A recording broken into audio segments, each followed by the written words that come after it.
परम मंगलमय परात्पर अखिलेश्वर अकारण करुणा वरुणालय भक्त वांछित पीतांबरधारी भगवान श्री बालकृष्ण एवं उनके ही वांग्मय स्वरूप उनके ही वांग्मय विग्रह श्रीमद् भागवत महापुराण को कोट से नमन। इस ज्ञान यज्ञ में विराजित आवाहित समस्त देवी देवताओं को कोट से प्रणाम। इस ग्राम के इस क्षेत्र के समस्त देवी देवताओं को माँ खीरमाई मैया खीरापति, ग्राम देवता क्षेत्रपाल देव, कलकल निनादिनी पतित पावनी माँ रेवा के चरणों में कोट से नमन। भूत भावन देवादिदेव भगवान महादेव, आदि शक्ति जगत जननी भगवती माँ दुर्गा को कोट से नमन। मंच पर विराजमान पूज्य महाराज श्री त्यागी जी महाराज का इस पवित्र व्यासपीठ से वंदन। कल हमने कथा में कश्यप जी की जो दो पत्नियां दिति और अदिति, और दिति से दो पुत्र हुए थे। कौन कौन? कल सुने हो ना कथा? कौन कौन ने सुना है? चाहिए ईमानदारी से हाथ उठाना। कल कौन कौन कथा में था?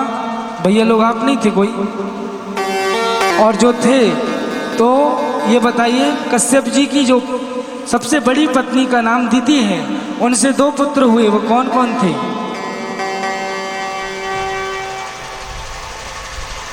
हिरण्याक्ष और हिरण्यकश्यप।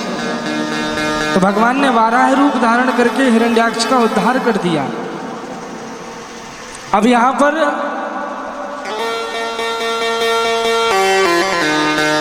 आज की जो अब बढ़िया मन और वाणी को एकदम पवित्र करके, बुद्धि को एकाग्र करके हमें क्या करना है? 2-3 घंटे के लिए मैं आप लोगों को कहाँ लेकर के चलूंगा? परलोक की यात्रा में। घबराओ मत, यहीं रहोगे। परलोक की यात्रा का तात्पर्य है परमार्थ चिंतन, उस परम सत्य का चिंतन जो यहां बैठ करके हमें करना है। वो परमार्थ का चिंतन जो यहां बैठ करके हमें करना है 2-3 घंटे तक। यहां वहां की बातें नहीं करनी, संसारिक चर्चाओं से हमें बचना है। केवल 2-3 घंटे हमें बैठ करके भागवत जी की इस अमृतमयी कथा को श्रवण करना है और चिंतन करना है उस परमात्मा का। तो इसके लिए क्या करना पड़ेगा? मन को एकाग्र करना होगा। तो मन को एकाग्र करने की क्या विधि है? श्रवणम कीर्तनम। दूसरी विधि है भक्ति के रूप में कीर्तन। तो आइए राधा नाम संकीर्तन के माध्यम से हम प्रार्थना करेंगे किशोरी जी से कि हमारा मन, हमारी बुद्धि, हमारी चित्त की जो वृत्तियां हैं वो संसारिक विषयों में ना भागे, और जब तक हम यहाँ पर बैठे हैं उतनी देर तक हमारा मन इस कथा में लग सके। तो ये बड़े प्रेम और भाव के साथ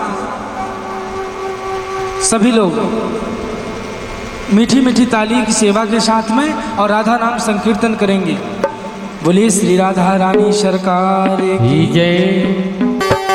जय जय श्री कृष्णा, जय जय श्री राधे, जय जय श्री कृष्णा, जय जय श्री राधे, जय जय श्री राधा, जय जय नवल किशोर, जय गोपी चोर प्रभु, जय जय माखन चोर। जय जय श्री कृष्णा, जय जय श्री राधे, जय जय श्री कृष्णा, जय जय श्री राधे।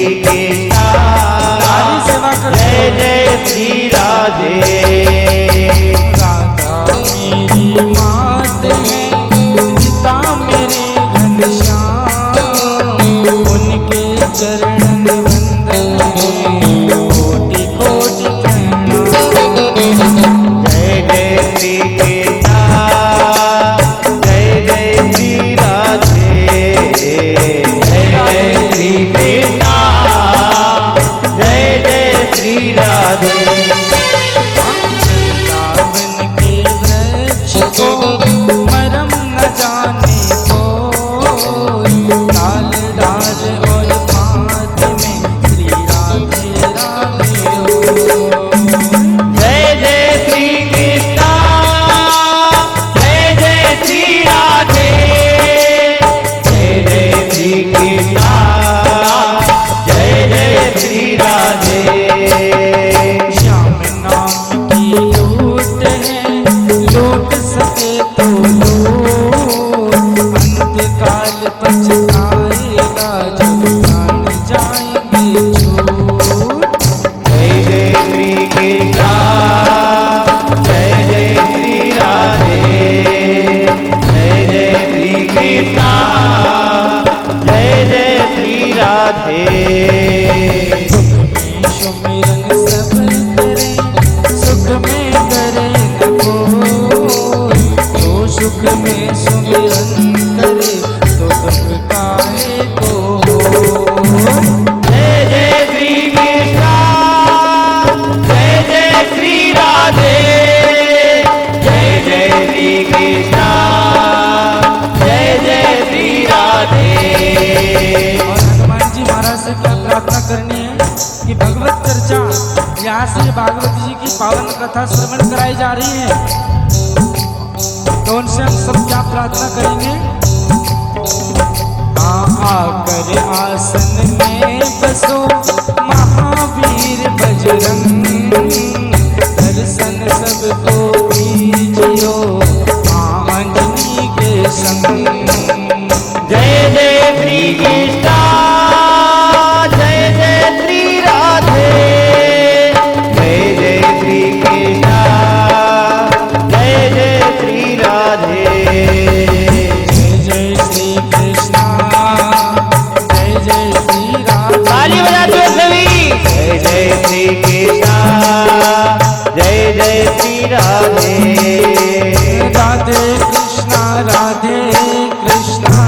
कृष्णा कृष्णा श्री राधे राधे राधे राधे श्याम श्यामा श्याम श्यामा राधे राधे राधे कृष्णा कृष्णा कृष्णा कृष्णा राधे राधे राधे श्याम श्यामा श्याम श्यामा राधे राधे राधे कृष्णा कृष्ण कृष्णा राधे राधे राधे श्याम श्याम श्याम राधे राधे ओ राधे कृष्णा कृष्णा कृष्णा राधे राधे राधे श्याम श्याम श्याम राधे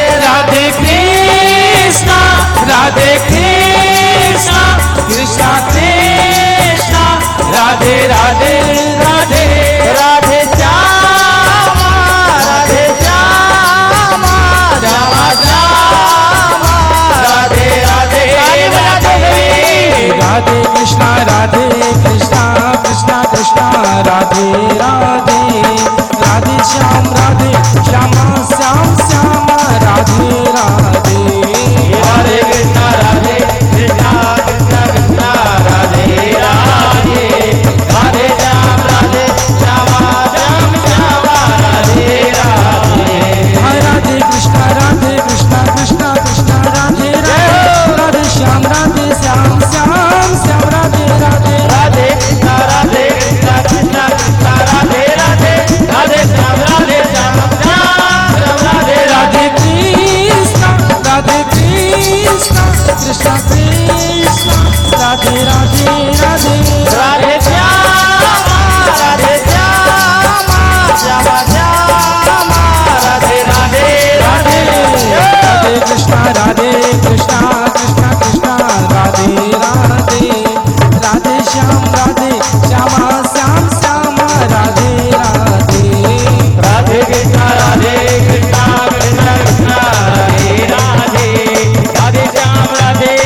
प्यारे गोपाल मुरलिया वाले नंदलाल सवरिया प्यारे।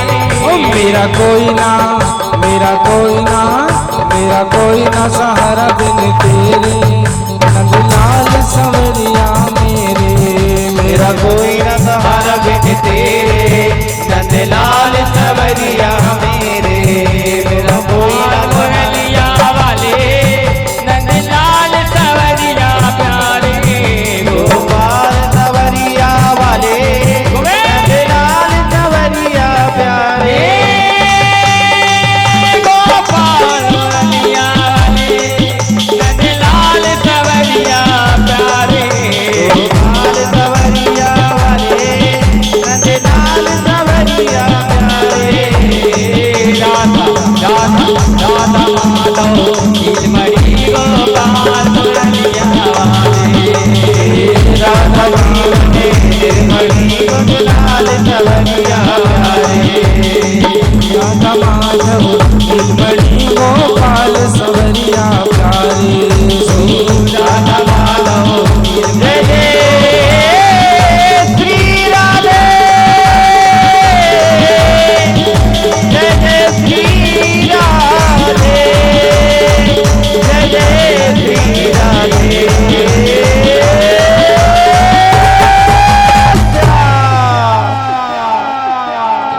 बोलिए राधा रानी सरकार की जय जय श्री राधे श्याम। हाथ उठाने में कंजूसी मत करना। और आइए आज किस दिव्य पावन कथा में हम प्रवेश करते हैं। गुरुदेव सुखदेव जी महाराज राजा परीक्षित को बहुत ही सुंदर श्रीमद् भागवत की पावन मंगलमयी कथा श्रवण करा रहे हैं कि किस प्रकार किस हेतु उन्होंने जो स्वयंभू मनु महाराज के 3 पुत्रियों का वर्णन और 2 पुत्र हुए प्रियव्रत और उत्तानपाद। उत्तानपाद के पुत्र जो ध्रुव जी महाराज हुए कि किस प्रकार ध्रुव जी महाराज जो थे 5 वर्ष की उम्र में ही जिन्होंने अपनी माँ से आज्ञा लेकर के और वन में चले गए और वन में जाकर जिन्होंने तप किया और तप से जो नारद जी उन्हें गुरु के रूप में मिले और नारद जी से द्वादशाक्षर महामंत्र ओम नमो भगवते वासुदेवाय इस महामंत्र को लेकर अहरनिश जप करते रहे और भगवान को जिन्होंने पा लिया। ऐसे दिव्य पावन मंगलमयी कथा ध्रुव जी महाराज की सुखदेव जी महाराज ने श्रवण कराई। आगे गुरुदेव सुखदेव जी महाराज वर्णन करते हैं राजा परीक्षित से कि किस प्रकार एक संत की जब कृपा हो जाती है ना, संत जब कृपा करते हैं तो जैसे ध्रुव जी के ऊपर की। आगे हम कथा श्रवण करेंगे कि कैसे कैसे भक्त भगवान के हुए जिन पर भगवान उनकी तप से उनकी भक्ति से रीछ कर उनके सामने प्रकट हो गए और उन्हें दर्शन दिया प्रभु ने। ये सब किसकी कृपा से हुआ? संतों की कृपा से हुआ।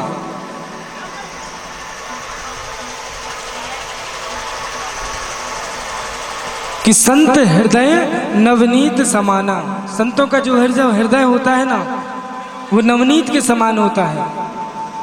नवनीत मतलब क्या होता है समझते हैं? कौन कौन जानता है नवनीत माने? नवनीत मतलब मक्खन, जो माखन होता है। संतों का हृदय माखन जैसा होता है कि थोड़ी सी ही उष्णता से जो द्रवीभूत हो जाता है, वैसे ही संतों का हृदय होता है महाराज। बंदऊ संत समान चित, हित अनहित नहीं को।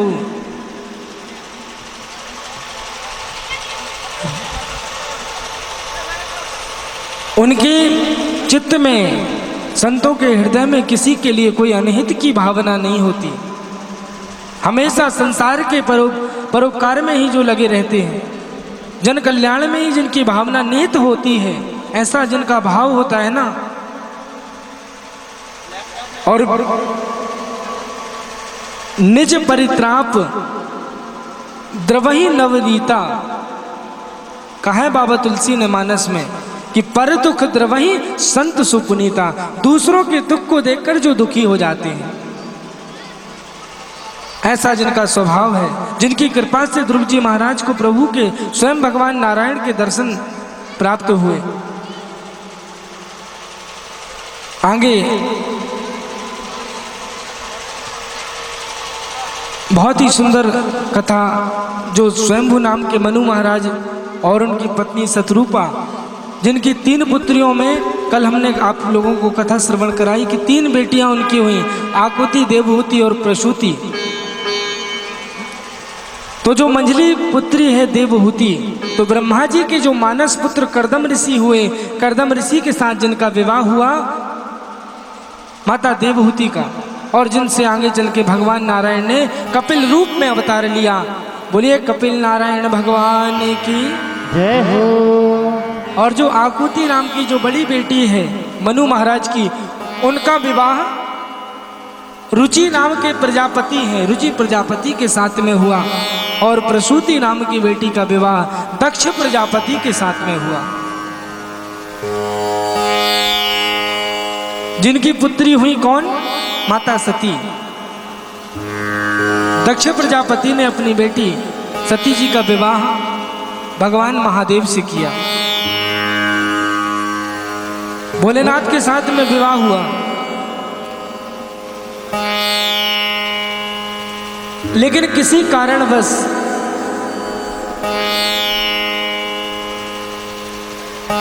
दक्ष प्रजापति द्वेष रखने लगा, द्वेष की भावना आ गई महादेव के प्रति, और उसी द्वेष के चलते दक्ष प्रजापति ने एक यज्ञ का आयोजन किया, और उस यज्ञ में सभी देवी देवताओं को आमंत्रित किया है। दक्ष प्रजापति ने अपनी सभी पुत्रियों को भी निमंत्रण दिया है, सबको बुलाया है, लेकिन माता सती की और भगवान भोलेनाथ को कोई आमंत्रण नहीं दिया, ना ही उन्हें बुलाया। अब जब माता सती को जब इस बात का पता चला तो वो जाने की जिद करने लगी। जब महाराज के मुझे हमें जाना है, जाने की जिद जब करने लगी, भोलेनाथ ने, भगवान शंकर ने बहुत समझाया माता सती को, लेकिन इसके बाद भी जब वो नहीं मानी तो जाने का क्या परिणाम हुआ।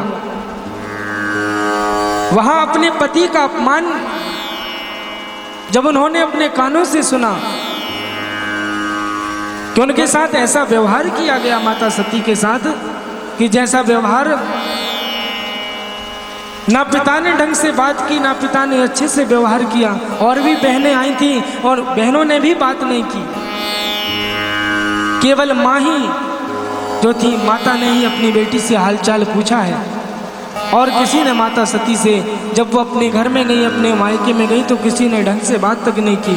और अब माता सती उस स्थान पर पहुंची जहां पर यज्ञशाला बनी थी। जब यज्ञ मंडप पर पहुंची, वहां देखा कि सभी देवताओं का, सभी का हिस्सा, सभी का भाग दिया गया है उस यज्ञ में, लेकिन महादेव के लिए कोई स्थान, कोई भाग नहीं दिया गया। तो इस बात को उन्होंने अपने पिता दक्ष प्रजापति से, कि मेरे पति महादेव के लिए आपने कोई स्थान यज्ञ में क्यों नहीं दिया? तो दक्ष प्रजापति ने कहा कि अरे उन्हें किस बात का स्थान दिया जाए? कौन से देवता हैं वो? मैं उन्हें ना देवता मानता हूं, भगवान तो बहुत दूर की बात है।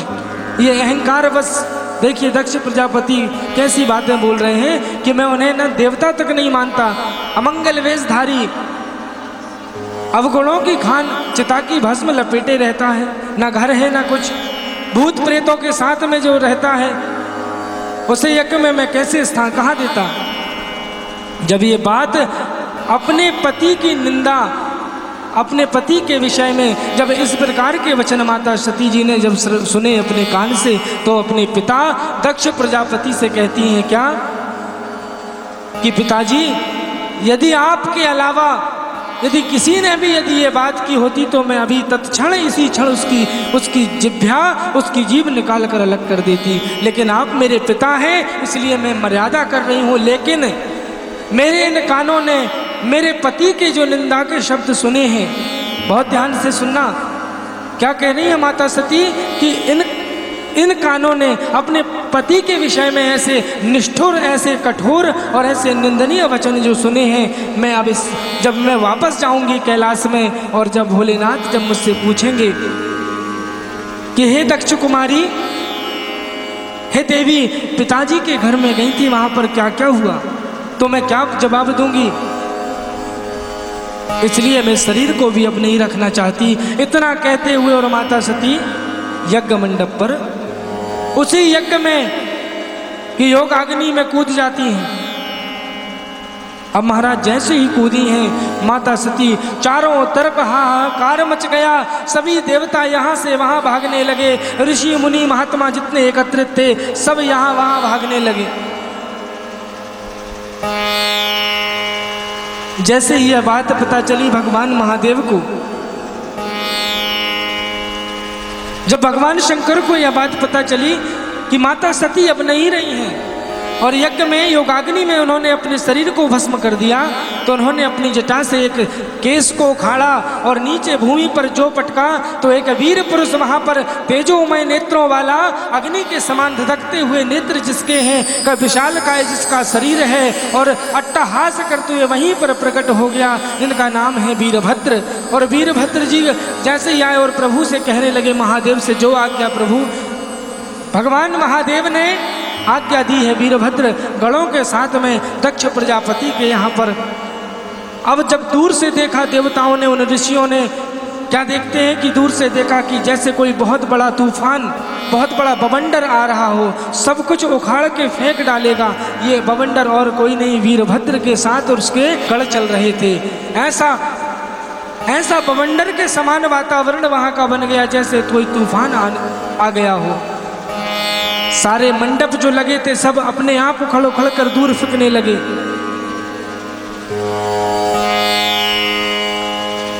शिव महापुराण में एक कथा आती है कि भगवान शंकर ने जब अपना केस, जब माता सती की योगाग्नि में उन्होंने अपने को जलाकर भस्म कर लिया है, तो भगवान शंकर के जटाओं में कौन विराजमान है?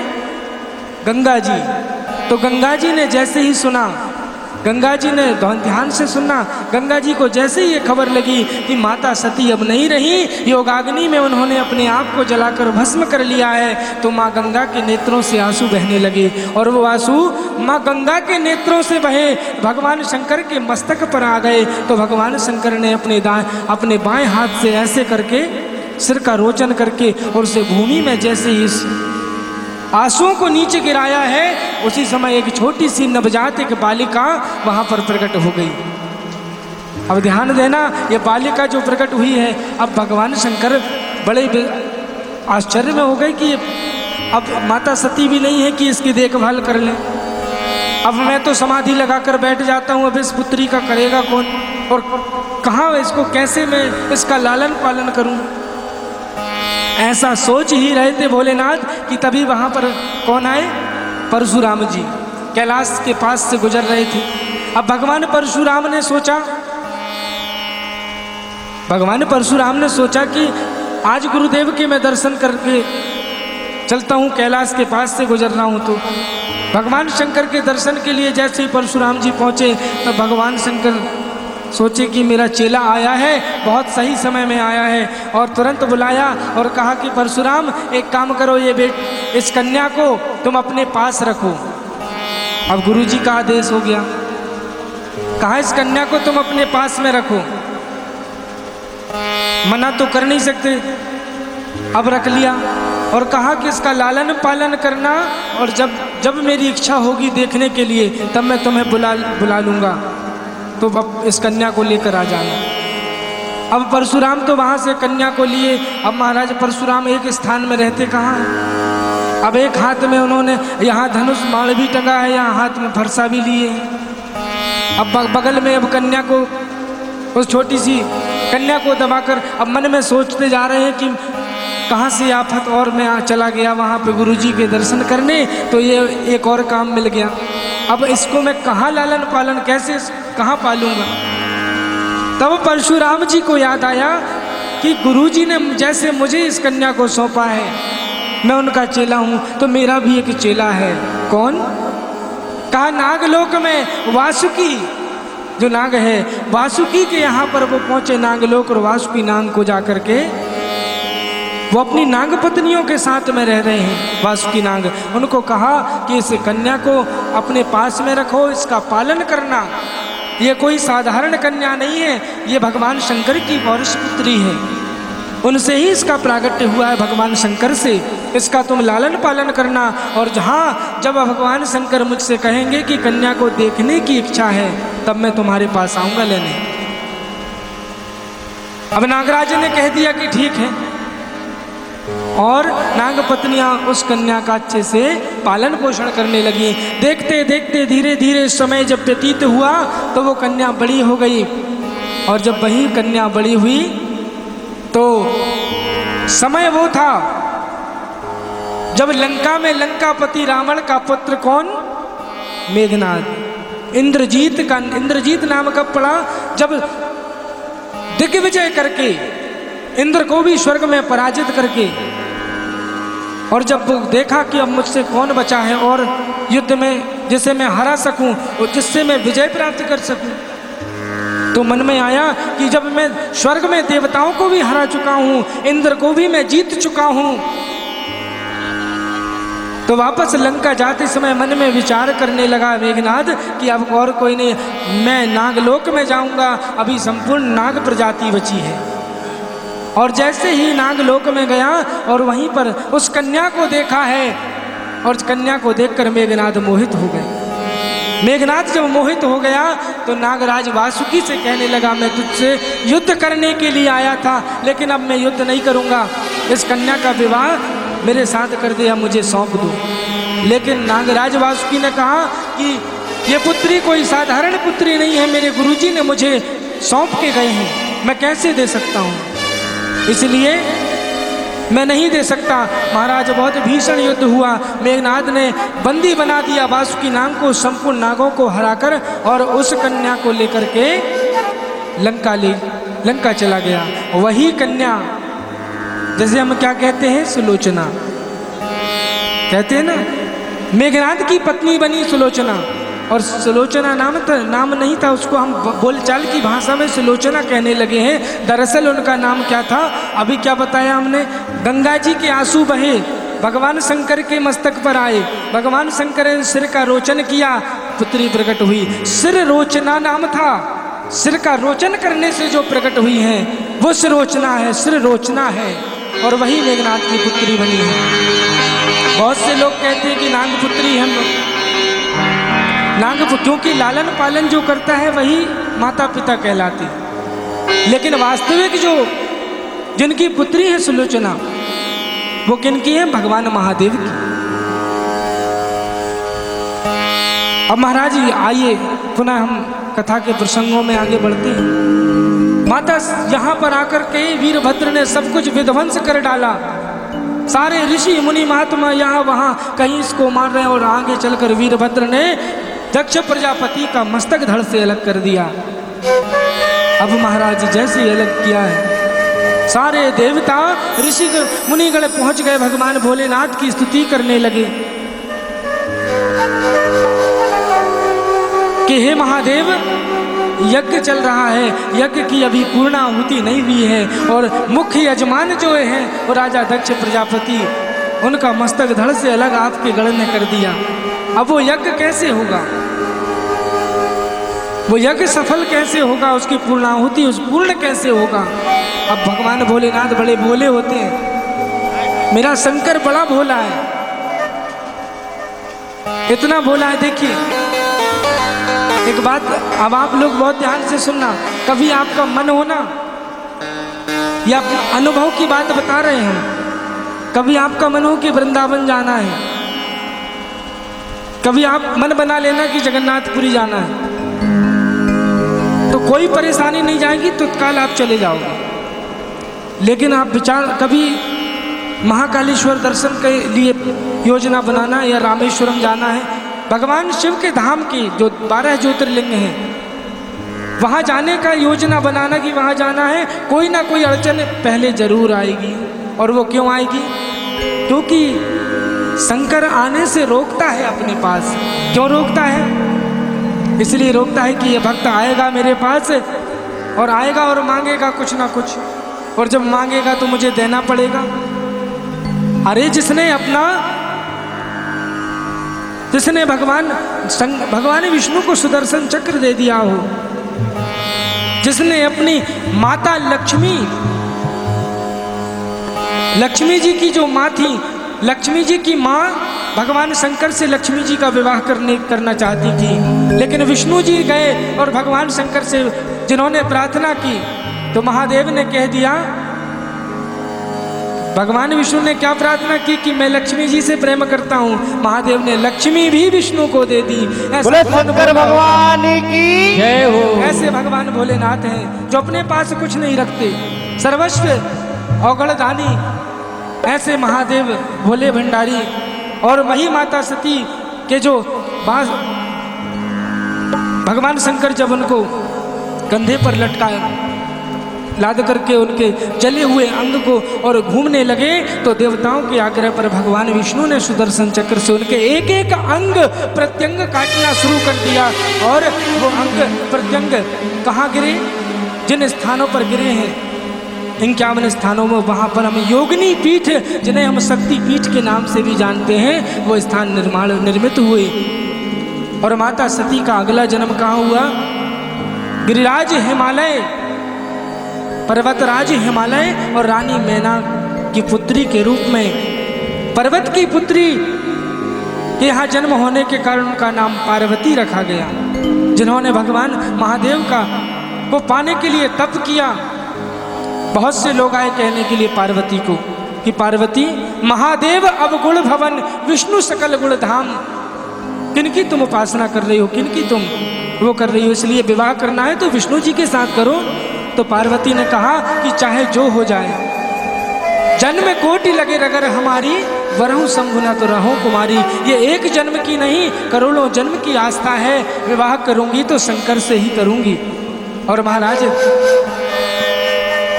देखिए, यहाँ विवाह भी अब शंकर जी के साथ जब तय हुआ, और बड़ा ही अद्भुत विवाह भगवान महादेव के साथ में और माता पार्वती का संपन्न हुआ। सारे देवी देवता, गंधर्व किन्नर, भूत प्रेत पिशाच, ऐसा विवाह इस सृष्टि में किसी की ऐसी बारात नहीं गई होगी जैसी भगवान शंकर की गई राजा हिमांचल के। बोलिए शंकर भगवान की। देवी देवताओं को नारद, बोलो शंकर भगवान की जय हो। देने चले बुलौआ, और नाचो गाओ धूम मचाओ, शिव विवाह में भैया। अरे भूतई सो दूल्हा लगत है, अरे भूतई सो दूल्हा लगत है, के कोरा संग प्यार करते हैं। भूतई सो दूल्हा लगत है, के कोरा संग प्यार करते हैं। अरे भूतई सो दूल्हा लगत है, के कोरा संग प्यार की दूल्हा लगत है, के कोरा संग प्यार करते हैं। भूतई सो दूल्हा लगत है, के कोरा संग प्यार करते हैं। भूतई सो दूल्हा लगत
डमरू बजाया भोलेनाथ ने, सारा कैलाश पर्वत मगन हो गया।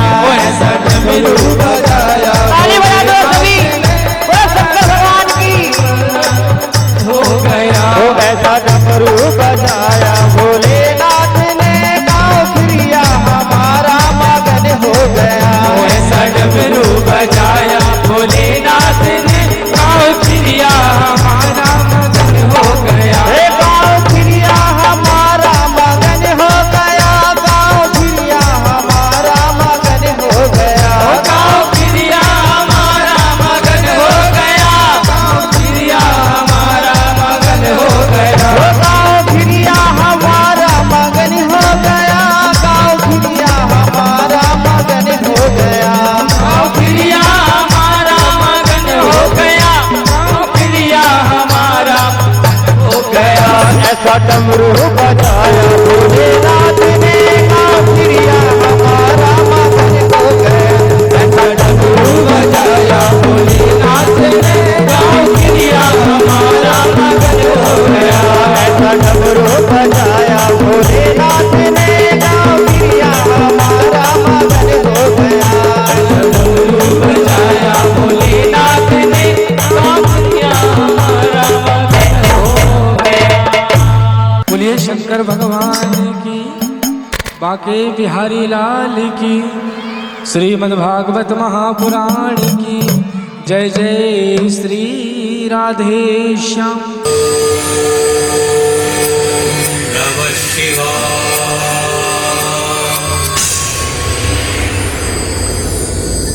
इत्येषावाङ्मयी पूजा श्रीमत् शङ्कर पादयोः अर्पिता तेन देवेश, प्रीयतां मे सदाशिवः। तव तत्त्वं न जानामि, कीदृशोऽसि महेश्वर, यादृशोऽसि महादेव, तादृशाय नमो नमः। यादृशोऽसि महादेव, तादृशाय नमो नमः। दम दम दम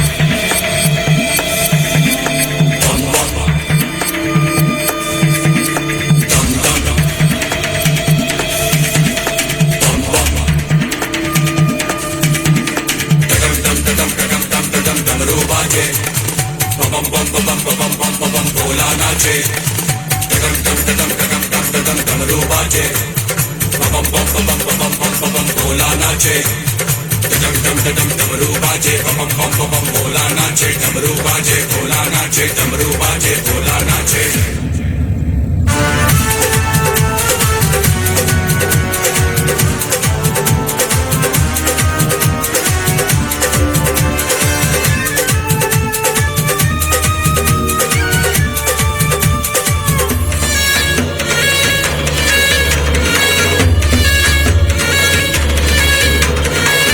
होली खेले मस्ताने में, होली खेले मस्ताने में, होली खेले मस्ताने में, होली खेले मस्ताने में। काशी में खेले, घाट में खेले, काशी में खेले, घाट में खेले, खेले अवघड़ मस्ताने में। होली खेले मस्ताने में, होली खेले मस्ताने में, होली खेले मस्ताने में, होली खेले मस्ताने में।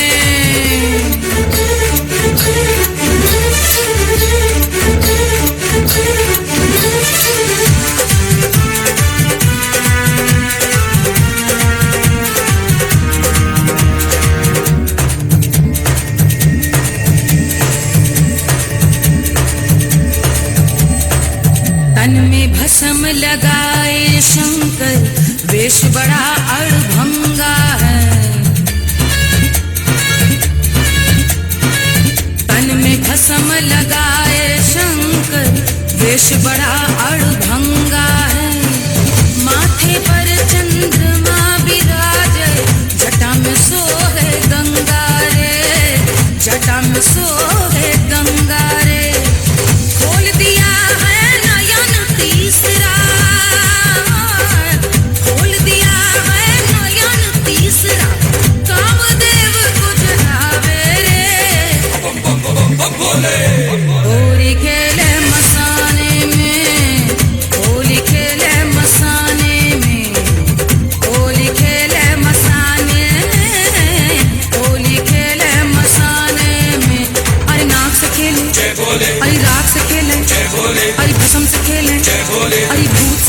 जय भोले अरे रेत खेलें जय भोले अरे प्रेत खेलें जय भोले अरे भंग से खेलें जय भोले अरे रंग से खेलें जय भोले अरे भंग से खेलें रंग से खेलें भंग से खेलें रंग से खेलें जय हो जय हो जय हो जय हो जय हो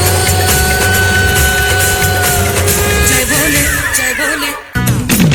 ऐसा रिस्क लिया ना कर तेरा गोरा भंग पिया ना करते तेरा भंग पिया ना करते यूं भंग पिया ना करते ऐसा रिस्क लिया ना कर तेरा गोरा भंग पिया ना करते बिन सोचे समझे ऐसे गोरा भंग पिया ना करते।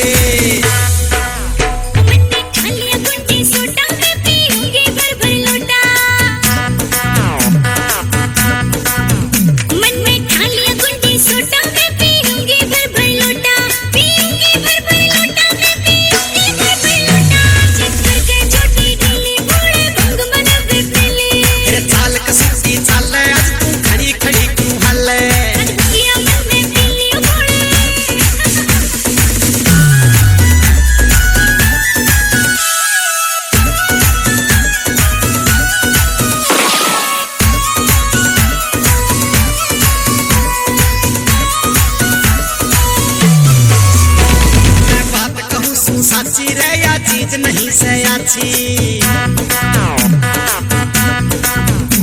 मैं बात कहूँ तेरा साची रे या चीज नहीं से अच्छी या चीज नहीं से अच्छी भंगिया चीज नहीं से अच्छी बात कहूँ तेरा साची रे या चीज नहीं से अच्छी तेरा भंग नहीं पीनी चाहिए थी या चीज नहीं से अच्छी। जब चीज नहीं से अच्छी तो क्यों रोज गुटावे कच्ची चीज नहीं से अच्छी तो क्यों रोज गुटावे कच्ची क्यों रोज गुटावे कच्ची भंगिया रोज गुटावे कच्ची आजकल के छोटी ढीली हो गोली भंग बनावे पीली तेरे चाल कसुती चाल आज तू खड़ी खड़ी क्यों हाल आज भंगिया मन में पीली हो गोली। बोलिए भक्तवत्सल भगवान की जय जय श्री राधे श्याम। आइए कथा की प्रसंगों की और पुनः हम आगे बढ़ते हैं। तो गुरुदेव हमारे इस ग्राम क्रिया में चल रही इस पावन मंगलमय दिव्य कथा में श्रीमद् साप्ताहिक ज्ञान यज्ञ का जो ये परम पावन स्वरूप जो आप हम सबके बीच में यहाँ पर प्रकट हुआ है, ये भगवान श्री नारायण की महान अनुकंपा है। भगवान की ही जब विशेष अनुकंपा पर जीवों पर जब होती है,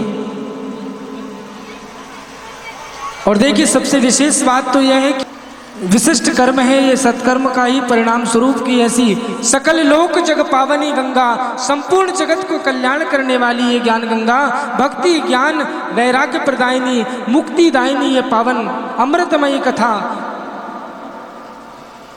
यहाँ से प्रभावित हो रही है कि किस प्रकार जब भगवान ने 12 रूप धारण किया और हिरण्याक्ष का उद्धार किया है। तो हिरण्याक्ष का भाई कौन है? कल भी बताया था और अभी थोड़ी देर भी पहले बताए हैं। कौन है हिरण्याक्ष का भाई? जोर से। हिरण्यकश्यप। तो जब हिरण्याक्ष का भगवान ने उद्धार कर दिया तो हिरण्यकश्यप ने मन में विचार किया कि मैं इस बात का बदला नारायण से अवश्य लूंगा। वो नारायण को अपना सबसे बड़ा दुश्मन मानने लगा। महाराज हिरण्यकश्यप की पत्नी का नाम है कयाधु। क्या नाम है? कयाधु। और 3 पुत्र हैं, चौथा अभी गर्भ में है। तो अपनी पत्नी को आश्वासन देकर के कि मैं जल्द ही लौट जाऊंगा और हिरण्यकश्यप जल दिया ब्रह्मा जी की तपस्या करने के लिए एकांत निर्जन वन में।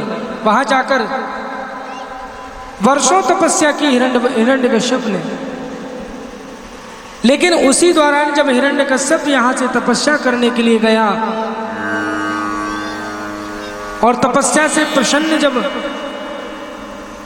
ब्रह्मा जी प्रकट हुए हिरण्यकश्यप के सामने, तो उसने सबसे पहला वरदान क्या मांगा? सबसे पहला वरदान मांगा है कि मैं अमर हो जाऊं। लेकिन ब्रह्मा जी ने कहा कि इस संसार में ऐसा कोई नहीं है कि जो अमर हो जाए, इसलिए अमरता के अलावा कोई और दूसरा वरदान मांग लो। तो बड़े ही विचित्र और बड़ा ही अद्भुत वरदान हिरण्यकश्यप ने मांगा। क्या कि आप मुझे ऐसा वरदान दे दीजिए कि ना मेरी मृत्यु किसी पुरुष से हो, ना किसी स्त्री से हो, ना मेरी मृत्यु किसी देवता से हो, ना किसी असुर से हो, ना मेरी मृत्यु दिन में हो, ना रात में हो, ना आकाश में हो, न जमीन में हो, न घर के अंदर हो, न घर के बाहर हो, न किसी अस्त्र से मैं मरूं, न किसी शस्त्र से मुझे मारा जा सके। ऐसे विचित्र वरदान मांग लिए। ना किसी पशु से मेरी मृत्यु हो, ना किसी जीव से मेरी मृत्यु हो। अब ये वरदान मांग लिया, बड़ा ही विचित्र। ब्रह्मा जी ने कह दिया तथास्तु। अब लेकिन हिरण्यकश्यप जब तपस्या करने के लिए वन में गए थे, उसी समय हिरण्यकश्यप की पत्नी कयाधु का हरण करके देवराज इंद्र ले गए। और जब ले जा रहे थे देवराज इंद्र, तो मार्ग में नारद जी मिले। नारद जी ने कयाधु को एक ऋषि के आश्रम में रखा और कयाधु को बड़ी ही सुंदर शिक्षा प्रदान करने लगे। भागवत धर्म का उपदेश देते हैं। कौन? नारद जी कथा सुनाते हैं भगवान की, कीर्तन कराते हैं कयाधु से। अब बहुत ध्यान देना, अब कयाधु गर्भवती हैं, उनके गर्भ में एक शिशु पल रहा है। उस समय नारद जी के मुख से वो भगवान की पावन कथा सुन रही हैं, संकीर्तन करती हैं, भगवान का भजन करती हैं। देखिए, जब 7वां माह चल रहा होता है गर्भ का, 7वें महीने में माँ के मन की जैसी स्थिति होती है, माँ का मन जो जो सोचता है, जैसी मन स्थिति होती है, वैसा ही प्रभाव आने वाली उस बेटा हो चाहे बेटी हो, ठीक वैसा ही प्रभाव उस पर पड़ता है। इसलिए क्या चाहिए?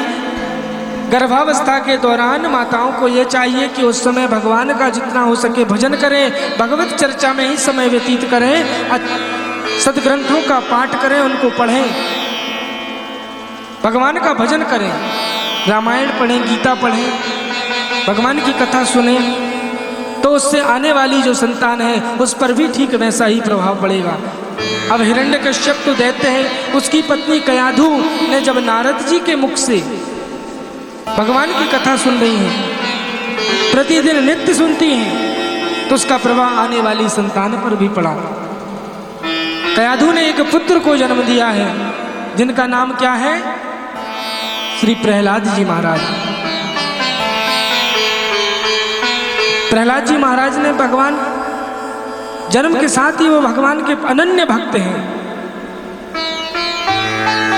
और जब हिरण्यकश्यप वरदान प्राप्त करके जब अपने महल में वापस लौटा, तो उसे पता चला कि इंद्र ने हरण करके मेरी पत्नी का ले गया।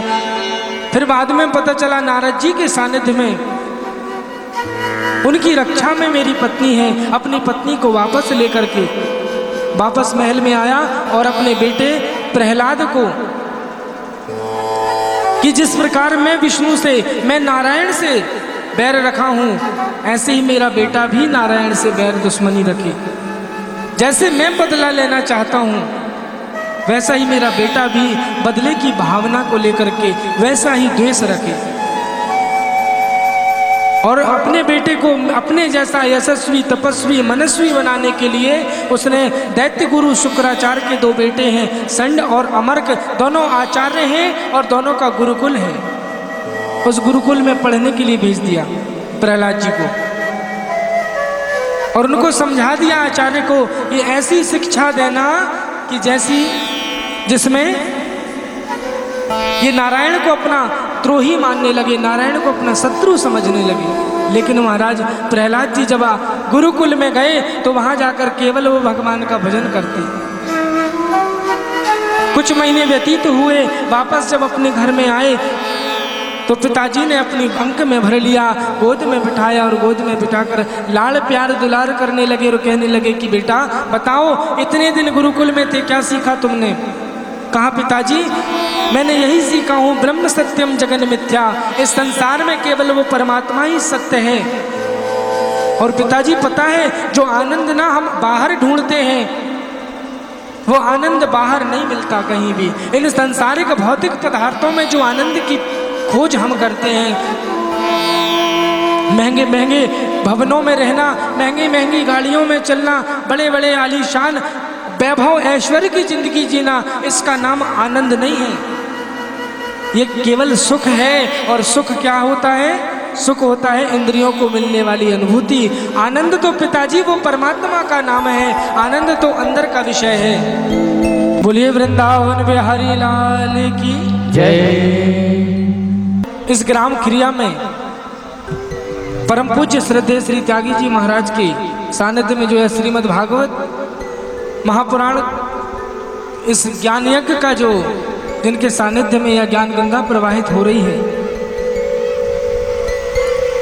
तो उन्हीं के द्वारा एक परम पूज्य साकेतवासी श्री श्री 1008 महंत श्री नैनादास जी महाराज गुरुदेव जी के स्मृति में एक नरसिंहपुर जिले में निःशुल्क कैंसर का एक हॉस्पिटल, कैंसर चिकित्सालय का निर्माण करवाया जा रहा है, जिसमें आप सभी लोग अधिक से अधिक दान देकर उसमें एक राशि रखी गई है भूमि के लिए, उस कैंसर हॉस्पिटल के लिए।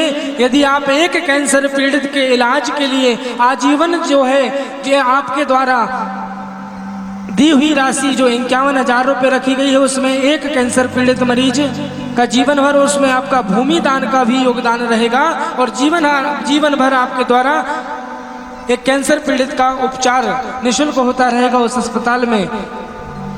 और इसी तारतम्य में और इसी प्रकल्प में 5,001 रुपये आप दान दे सकते हैं। एक सदस्यता शुल्क है भूमि दान हेतु 11,001 रुपये, 21,000 रुपये और आजीवन सदस्यता हेतु 51,000 रुपये, जिसमें हमारे इस प्रकल्प में जो पहल की है जिन्होंने माननीय श्री पन्नालाल कुशवाहा जी पढ़ेला टोला, उनके द्वारा 21,000 रुपये कैंसर हॉस्पिटल के द्वारा निमित्त दान में आया है। एक बार जोरदार तालियां माननीय श्री पन्नालाल कुशवाहा जी के लिए। और आइए हम कथा के प्रसंगों में चलते हैं। आज गुरुदेव सुखदेव जी महाराज राजा परीक्षित से वर्णन करते हैं कि राजन कि किस हेतु जब हिरण्यकश्यप ने देखा कि मेरा बेटा पढ़ने गया है विद्यालय में और मैं उसे क्या सिखा रहा हूं कि नारायण को तुम द्रोही मानो, नारायण को तुम अपना शत्रु मानना, लेकिन वो तो नारायण भक्त निकला। महाराज जब वापस आया तो कहने लगा पिताजी ब्रह्म सत्यम जगन मिथ्या, एक ही केवल सत्य है और वो क्या है? परमात्मा। इस संसार के जितने रिश्ते नाते हैं ना महाराज, वो सब झूठे हैं, इसलिए इस जगत को झूठा कह दिया। तो सत्य क्या है? वो परमात्मा। हम इस संसार में आनंद की खोज करते हैं, लेकिन आनंद संसार में नहीं बल्कि आनंद परमात्मा में मिलता है। जैसे ही नारायण के नाम में मिलता है और जैसे ही अपने बेटे के मुख से नारायण का नाम सुना तो तुरंत गोद से फेंक दिया नीचे और बुलाया दोनों आचार्यों को और कहा कि ये शिक्षा के लिए मैंने तुम्हारे पास भेजा था। खूब डांटा महाराज, पुनः एक बार फिर से भेजा। कुछ महीने बाद जब फिर वापस प्रहलाद जी जब अपने घर आए तो हिरण्यकश्यप ने फिर से अपने बेटे को अंक में भर लिया, लाड़ प्यार दुलार करके उसे अपनी गोद में बिठाया और कहने लगा क्या कि बताओ बेटा इस बार तुम क्या सीख के आए हो गुरुकुल से। तो भक्त प्रहलाद जी तो बड़े पक्के भक्त हैं, उनकी भक्ति जो है वो हमारी भक्ति जैसे नहीं है। कैसी भक्ति है उनकी? प्रहलाद जी की भक्ति देखिए कितनी सुदृढ़ है, कितनी दृढ़ है। एक नन्हे से बालक के रूप में इतनी कम अवस्था में इतनी दृढ़ भक्ति प्रहलाद जी के जीवन में। प्रहलाद जी कहते हैं कि पिताजी पिछली बार जब मैं गया था ना गुरुकुल, तो पिछली बार मुझे भगवान को पाने का एक ही रास्ता पता था, एक ही उपाय पता था, लेकिन इस बार तो 9 तरीके पता है। कितने? 9 उपाय मुझे ज्ञात हैं। और वो 9 उपाय क्या है? कि श्रवणम कीर्तनम विष्णु स्मरणम पाद सेवनम अर्चनम वंदनम दास्यम शक्यमात्म निवेदनम। ये श्रीमद् भागवत की नवदा भक्ति है। पहली भक्ति है श्रवणम कीर्तनम विष्णु स्मरणम, उनके चरणों की सेवा करना, उनका स्मरण करना, और अर्चनम बंदनम दास्यम सख्यमात्म निवेदनम। और इसी नवदा भक्ति को गोस्वामी जी महाराज ने रामचरितमानस में, रामायण में, जो प्रभु श्री राम ने माता सबरी को प्रदान किए हुए 9 प्रकार की भक्ति का उल्लेख किया है। कौन कौन सी 9 प्रकार की भक्ति हैं? तो कहा है गोसाई जी महाराज ने कि 9 में से यदि एक भी हमने अगर जीवन में उतार ली और अपने जीवन में धारण कर ली तो इस जीवन का मिलना सार्थक हो जाएगा, जीवन का कल्याण हो जाएगा, यदि एक भी धारण कर ली तो। आइए हम गोस्वामी जी महाराज के शब्दों में, और जो प्रभु श्री राम ने माता सबरी को उपदेश दिए वो 9 प्रकार की भक्तियों का उल्लेख जो किया है, हम उन्हीं भक्तियों का, गुणानुवादों का चिंतन करते हैं सभी लोग मिलकर। भगवान श्री राम माता सबरी से कहते हैं, सबसे पहले तो एक बात यहाँ देखिए, भगवान ने ये भक्ति का जो उपदेश है ना, भक्ति का उपदेश बड़े शांत होकर के और ध्यान लगाकर सुनना चाहिए।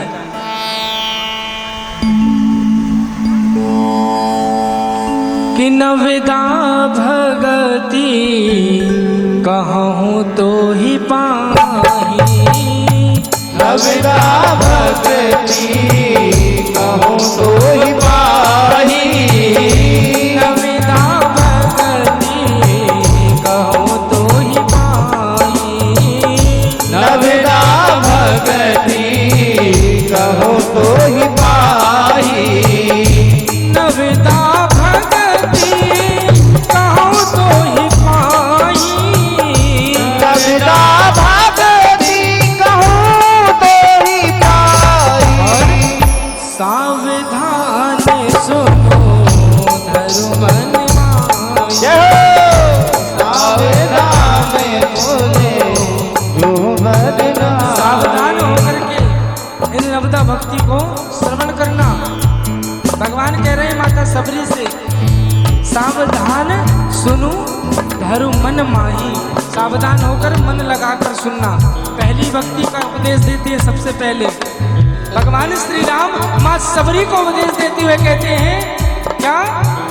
प्रथम भगति संतन कर संगा, प्रथम भगति संतर कर गंगा, प्रथम भगति संतन कर संगा, प्रथम भगति संतर कर गंगा, प्रथम भगति संतन कर संगा, प्रथम भगति संतन कर गंगा, दूसरी रति मम कथा प्रसंगा, दूसरी भगति कथा प्रसंगा, प्रथम भक्ति संतन कर संगा।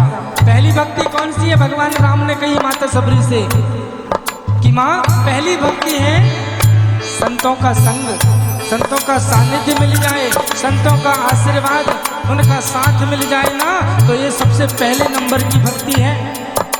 यदि उनका आपको 5 मिनट भी सत्संग मिल गया तो समझ लेना कि आपको सबसे पहले नंबर की जो भक्ति होती है वो प्राप्त हो गई है। ये बड़े भाग्य से मिलती है। सज्जनों, पहले नंबर की जो भक्ति है वो है प्रथम भगति संतन कर संगा, संतों का संग मिल जाए। दूसरी रति मम कथा प्रसंगा, प्रभु श्री राम कहते हैं कि मेरी दूसरी भक्ति कौन सी है? मेरी कथा सुनने को यदि जीवों को मिल जाए, जैसे यदि कथा मिल जाए तो ये आप लोग बड़े भाग्यशाली हैं कि संतों का संग और भगवान की कथा पहले नंबर की और दूसरे नंबर की दोनों भक्ति आप लोगों को मिल। बोलिए त्यागी जी महाराज की। और आगे प्रभु श्री राम कह रहे हैं माँ सबरी से कि माँ, बाबा तुलसी लिखते हैं गुरुपद पंकज सेवा सरी भक्ति अमान, गुरुपद पंकज सेवा तीसरी भक्ति अमान, मौलिक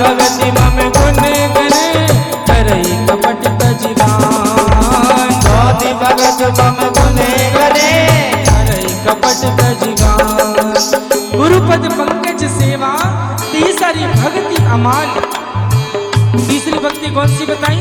कहा गुरु पद पंकज सेवा, गुरु के चरणों की सेवा करना, ये तीसरी नंबर की भक्ति है। लेकिन इसके लिए एक शर्त बता दी है महाराज भगवान राम ने। कौन सी शर्त बता दी? तो कहा गुरु पद पंकज सेवा, तीसरी भक्ति अमान।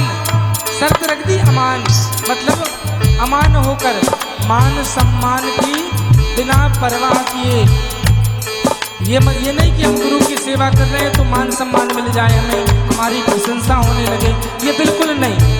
बिल्कुल निस्वार्थ भाव से जो गुरु के चरणों की सेवा करता है वो तीसरी भक्ति होती है, उसे मेरी तीसरी भक्ति मिलती है, भगवान राम कहते हैं।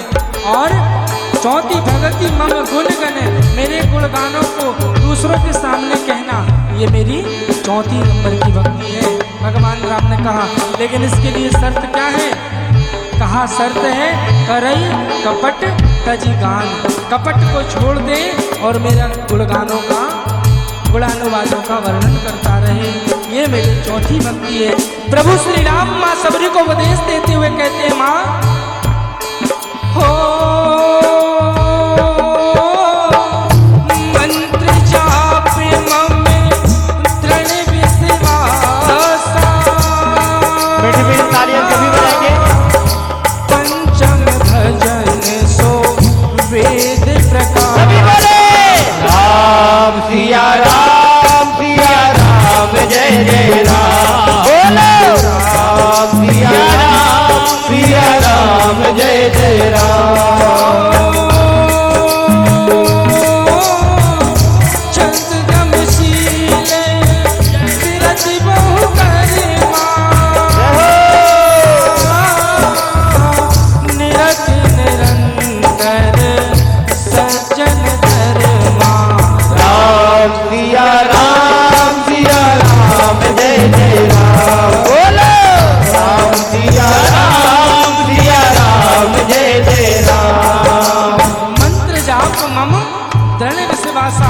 और पंचम भजन सुवेद प्रकाशा, पांचवी भक्ति बताई है भगवान श्री राम ने, क्या?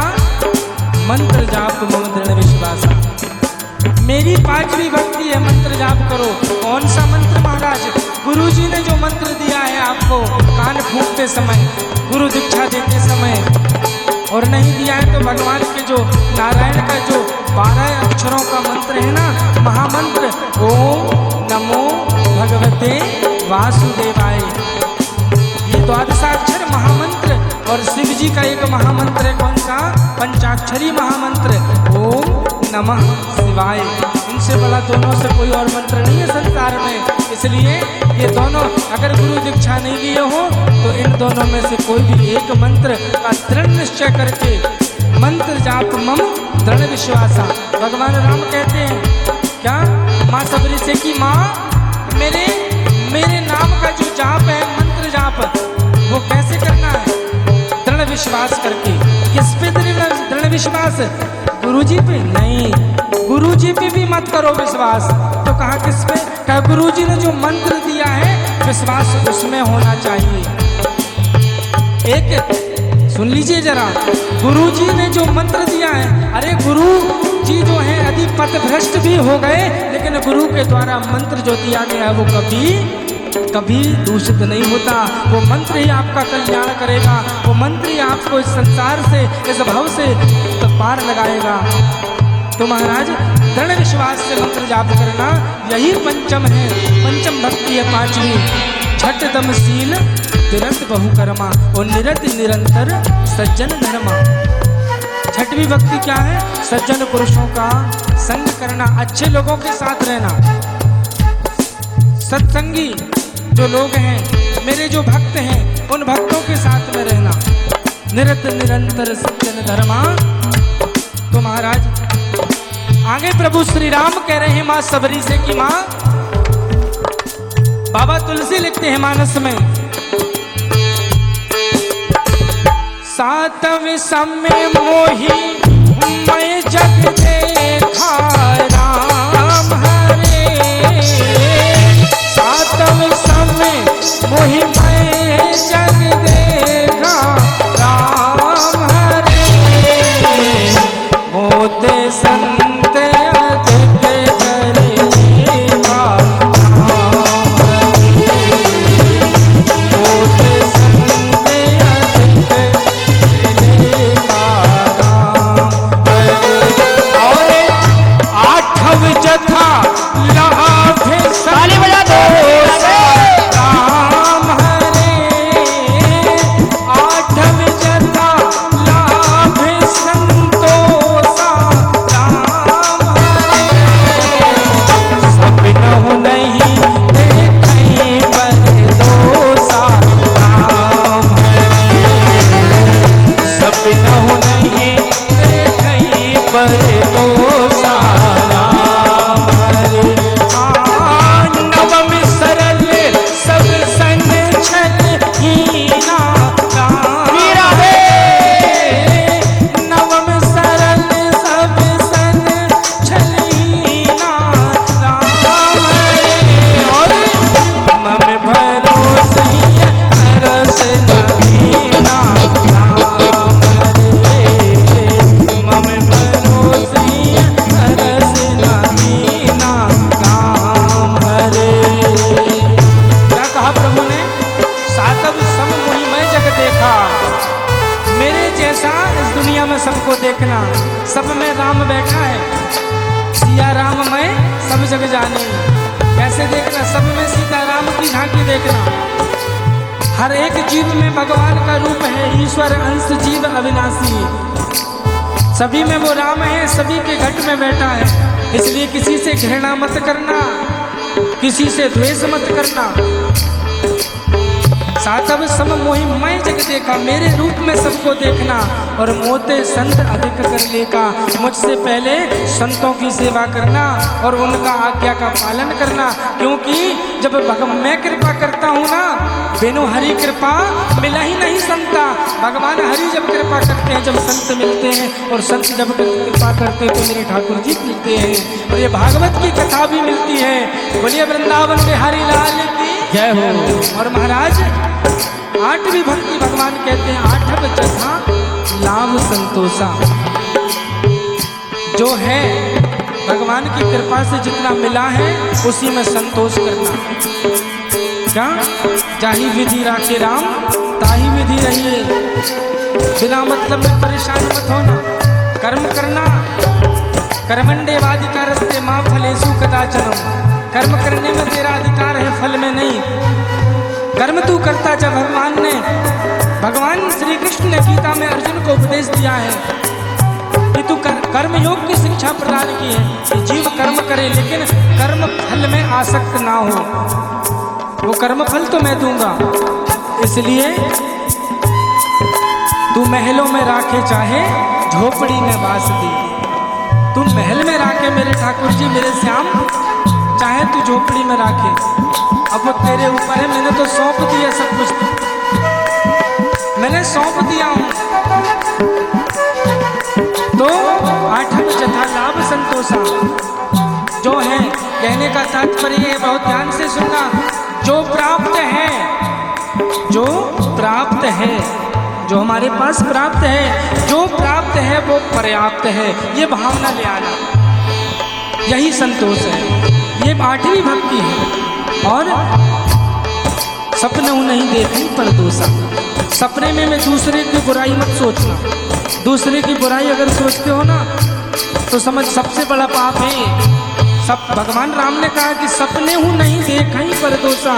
अरे सामने से मुंह से तो छोड़िए, सपने में भी दूसरों के परदोष, दूसरों के दोष मत निकालना।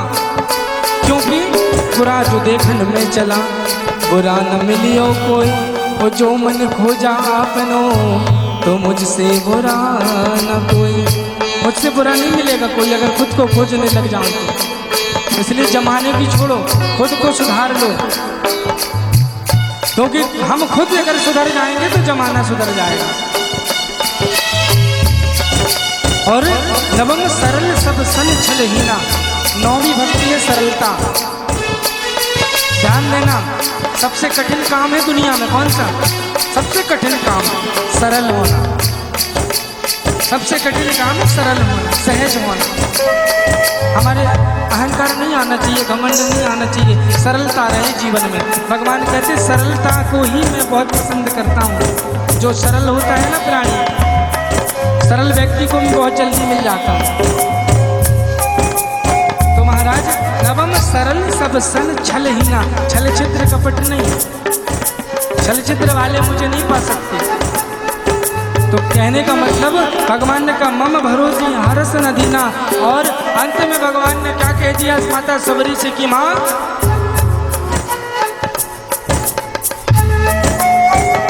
क्या कह दिया, इन 9 में से अगर एक भी भक्ति कि नव महुए कहीं जिनके होई, नव महुए कहीं जिनके होई, नव महुए कहीं जिनके होई, नव महुए कहीं जिनके होई, नव महुए कहीं जिनके होई, और नारी पुरुष सचराचर होई, नारी पुरुष सचराचर होई। 9 में से अगर एक भी मिल जाए, एक भी भक्ति अगर धारण कर लिया आपने इन 9 भक्तियों में, तो नारी पुरुष सचराचर होई। पहले नाम किसका लिया, नारी, नवो नारी और पुरुष सचराचर, वो मुझे प्राप्त कर लेते, वही इस जगत में आने का उनका उद्देश्य पूरा होता है। तो महाराज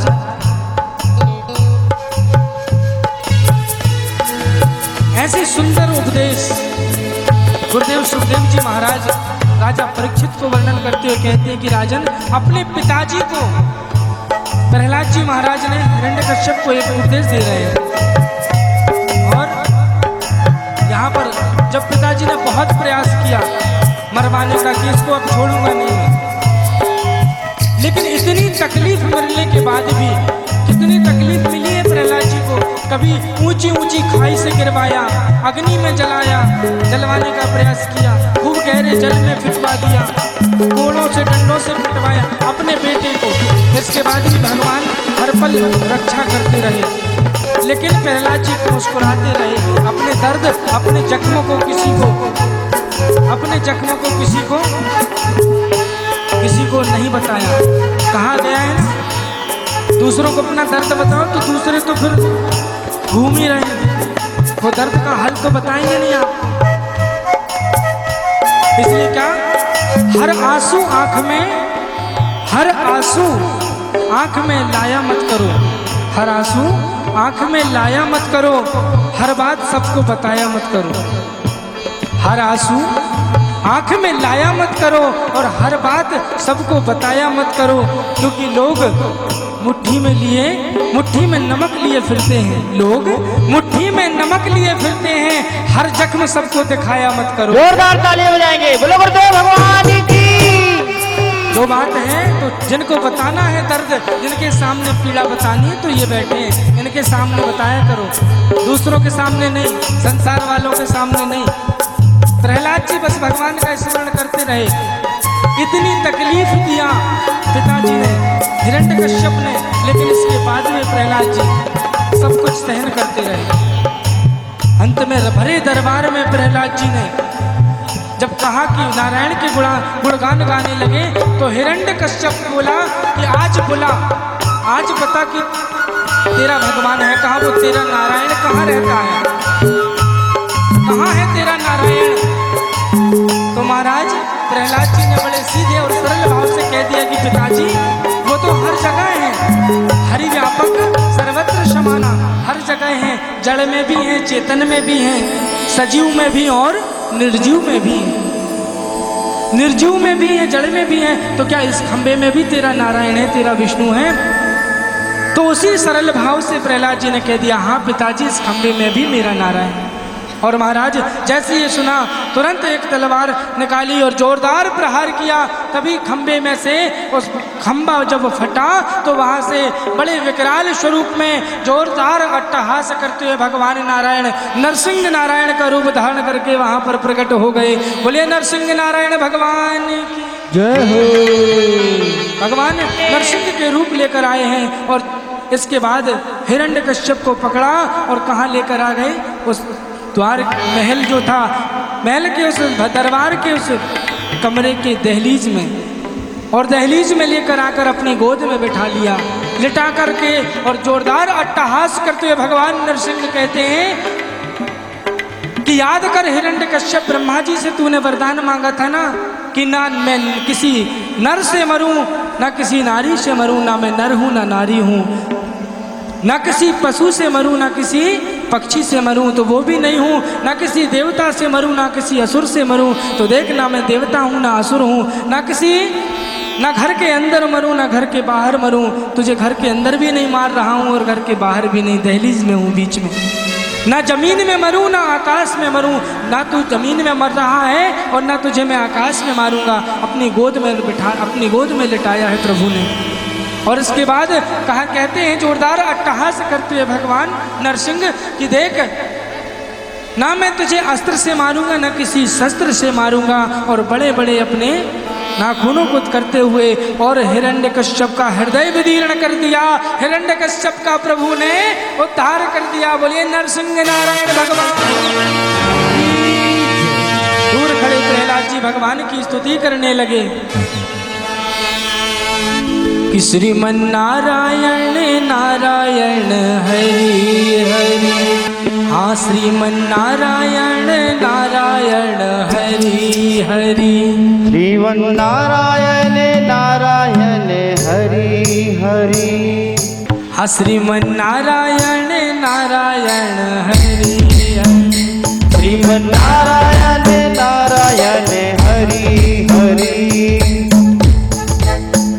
श्रीमन नारायण नारायण हरि हरि, ओ तेरी लीला सबसे नारी नारी हरि हरि, तेरी लीला सबसे नारी नारी हरि हरि, हाँ तेरी लीला सबसे नारी नारी हरि हरि, तेरी लीला सबसे नारी नारी हरि हरि, श्रीमन नारायण नारायण हरि हरि, श्रीमन नारायण नारायण हरि हरि, ओम नमो नारायण हरि ओम नमो नारायण, हरि ओम नमो नारायण, हरि ओम नमो नारायण, ओम नमो नारायण, हरि ओम नमो नारायण, हरि ओम नमो नारायण, हरि ओम नमो नारायण, श्रीमन नारायण नारायण हरि हरि, श्रीमन नारायण नारायण हरि हरि, श्रीमन नारायण नारायण हरि हरि।